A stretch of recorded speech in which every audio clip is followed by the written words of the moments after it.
चंद्रयान 2 की crash landing को ध्यान में रखकर इसरो ने चंद्रयान 3 में क्या ऐसे बदलाव किए हैं जो इस मिशन की सॉफ्ट लैंडिंग को सफल बनाएगा।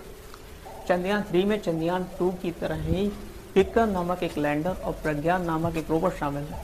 केवल चंद्रयान 2 से ऑर्बिटर को ही रिप्लेस किया है प्रोपल्सन मॉड्यूल में, जो कि बिल्कुल ऑर्बिटर की तरह ही काम करेगा। प्रोपल्सन मॉड्यूल लैंडर और रोवर कॉन्फ़िगरेशन को तब तक ले जाता है जब तक कि ये चांद की सतह से 100 किलोमीटर की दूरी पर चांद के ऑर्बिट में ना हो। प्रोपल्सन मॉड्यूल एक बॉक्स की तरह है जिसमें एक तरफ एक बड़ा सौर पैनल लगा होता है और उसका सिर पर एक बड़ा सिलेंडर होता है जो लैंडर के माउंटिंग डिवाइस की तरह काम करता है। यहाँ पहले ऑर्बिटर, लैंडर और रोवर के बारे में थोड़ा जान लेते हैं। सबसे पहले बात करें ऑर्बिटर की, जो ऑर्बिट में मूव करता है, जो ऑर्बिट में परिक्रमा करता है, जैसे एक अंतरिक्ष यान जिसे किसी खगोलीय पिंड की सतह पर उतरे बिना ही उसकी परिक्रमा करते हुए उसके विषय में जानकारियां जुटाना। चंद्रयान पहला मिशन ऑर्बिट बेस्ड था, जो कि चंद्रमा पर उतरे बिना ही चंद्रमा की ऑर्बिट में रहकर मिशन की कंप्लीट जानकारी को कलेक्ट किया और मिशन को कंप्लीट किया। लेकिन चंद्रयान 3 में ऑर्बिटर की जगह प्रोपल्सन मॉड्यूल का उपयोग किया गया है। ऑर्बिटर, लैंडर और ग्राउंड स्टेशन के बीच मध्यस्थ काम करता है। चंद्रयान 2 ऑर्बिटर ने चंद्रयान 3 लैंडर मॉड्यूल का औपचारिक स्वागत किया। दोनों के बीच दो तरफा संचार स्थापित हुआ। चंद्रयान 2 का ऑर्बिटर अभी भी चंद्रमा के चारों ओर घूम रहा है, जबकि लैंडर क्रैश हो गया था। अब बात करते हैं लैंडर की। लैंडर चंद्रमा पर सॉफ्ट लैंडिंग के लिए जिम्मेदार है। यह बॉक्स के आकार का होता है जिसमें 4 लैंडिंग लेग यानी कि 4 टांगों वाला, और इन चारों टांगों में 800 न्यूटन के 4 लैंडिंग थ्रस्टर हैं। विक्रम लैंडर में ऐसे कई उपकरण लगे हुए हैं जो चांद पर प्लाज्मा, सतह पर भूकंप और इसकी गर्मी और चांद के डायनेमिक्स की स्टडी करेंगे। विक्रम लैंडर का नाम भारत के अंतरिक्ष प्रोग्राम को आगे बढ़ाने वाले महान वैज्ञानिक डॉक्टर विक्रम साराभाई के सम्मान में उनके नाम पर रखा गया है। 4 पैरों वाला विक्रम लैंडर का कुल वजन 1 कुंटल 749 किलोग्राम का है और इसमें बैठे होंगे साइट पर विश्लेषण करने के लिए रोवर और कई साइंटिफिक इक्विपमेंट।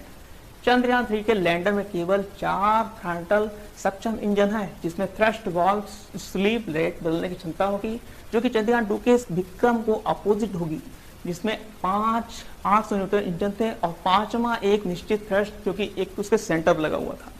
चंद्रयान 2 की विफलता के मुख्य कारणों में से एक यानी कैमरा कोस्टिंग स्केच के दौरान रूप में वृद्धि को लैंडर को वंश के सभी स्टेजेस में रूप और जोर को कंट्रोल करने की अनुमति देकर हटा दिया गया था। चंद्रयान 2 में मनोवृत्ति सुधार सीमा को 10 डिग्री प्रति सेकेंड से बढ़ाकर चंद्रयान 3 में 25 डिग्री प्रति सेकेंड कर दिया गया है।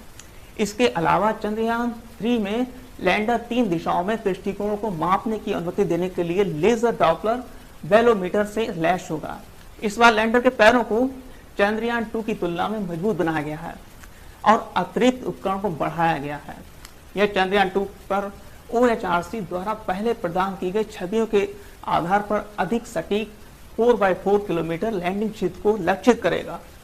इसरो ने इसकी स्ट्रक्चरल जटिलता में सुधार किया, उपकरण बढ़ाए, डेटा आवृत्ति और ट्रांसमिशन में वृद्धि की और अन्य कई सॉफ्टवेयर इमरजेंसी सिस्टम को जोड़ा, क्योंकि लैंडर को कई जटिल सॉफ्टवेयर सिमुलेशन के माध्यम से ऐसा डिजाइन किया गया था ताकि लैंडिंग किसी भी तरह क्रैश ना हो। अब एक नजर डालते हैं रोवर पर। 6 पहियों वाले इस वाहन में चंद्रमा की सतह से संबंधित डेटा प्रदान करने के लिए पेलोड के साथ कॉन्फ़िगर किए गए उपकरण हैं।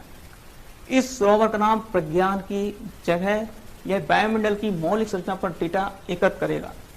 इसका वजन 26 किलोग्राम है और ये आधा किलो की रेंज कवर करेगा, यानी कि चंद्रमा की सतह पर दौड़ेगा। लैंडर की तरह इसका मिशन जीवन एक चंद्र दिवस का है। वजन इसका आपका 24 किलोग्राम और ये 500 मीटर की रेंज यानी कि आधा किलोमीटर की रेंज को कवर करेगा।